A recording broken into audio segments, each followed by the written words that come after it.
ಇವತ್ತು ನಾ ದೇವ್ರ ಹತ್ರ ಹಿಂಗೆ ಕೇಳ್ಕೊಂಡೆ. ಪೂರ್ತಿ ವಿಡಿಯೋ ನೋಡಿ ನಿಮ್ಗೆ ಗೊತ್ತಾಗುತ್ತೆ.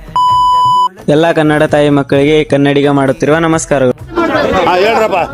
ಬೆಳಗ್ಗೆ ಹಿಂಗ್ ರೆಡಿ ಆಗ್ಬಿಟ್ಟು ದೇವಸ್ಥಾನ ಕಡೆ ಅಂತ ಹೊಂಟೆ. ಇಲ್ಲಿ ಬಂದ್ಬಿಟ್ಟು ನಾ ಕೇಳ್ಕೊಂಡಿದ್ದಿಷ್ಟೇ, ನನ್ ಪ್ರಿಸೋರ್ನ ಮತ್ತೆ ನಾನು ಹೇಟ್ ಮಾಡೋರ್ನ ಎಲ್ಲಾರನು ಖುಷಿಯಾಗಿಟ್ಟಿರೋ ಅನ್ಕೊಂಡು ಆದಷ್ಟು ಬೇಗ ನಾ ತಗೊಂಡಿರೋ ಚಾಲೆಂಜ್ ಕಂಪ್ಲೀಟ್ ಆಗ್ಲಿ ಅಂತ ಅನ್ಕೊಂಡು ಹಿಂಗ ಅನ್ಕೊಂಡು ಬಸ್ ಸ್ಟ್ಯಾಂಡ್ ಕಡೆಗೆ ಅಂತ ಬಂದೆ. ಅವ ಯಾಕಿಲ್ಲಪ್ಪ ಅಂದ್ರೆ ಅವನ್ನ ಕರ್ಕೊಂಡ್ಬಿಟ್ಟು ನಾನು ಇವತ್ತು ಹೊಂಟೆ. ಹೌದಾ?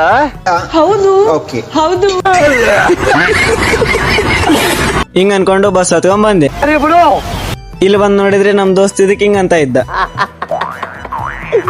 ಏನೋ ಕಂದಲೆ, ಏನೋ ಏನೋ ಏನೋ ಏನ್ ಸ್ಮಾರ್ಟ್ ಆಗಿದೆಯಲ್ಲಿ. ನನಗೆ ಎಷ್ಟು ಚೀಪ್ ಅನಿಸ್ಬಿಡ್ತು ಅಂದ್ರೆ 2 hours later. ಇಲ್ಲಿ ಬಂದ್ಬಿಟ್ಟು ಇವನ್ನ ಮನೆ ಕಡೆಗೆ ಹೋಗಂತ ಕಳ್ಸಿದ್. ಹಿಂಗ ಅನ್ಕೊಂಡು ನಾನು ಹೊಂಟೆ ಮನೆ ಕಡೆಗೆ. ಇವತ್ತಿನ ವ್ಲಾಗ್ ಇಷ್ಟ ಆಗಿದ್ರೆ ಲೈಕ್ ಮಾಡಿ, ತುಂಬಾ ಇಷ್ಟ ಆಗಿದ್ರೆ ಫಾಲೋ ಮಾಡಿ. Love you all, take care, bye.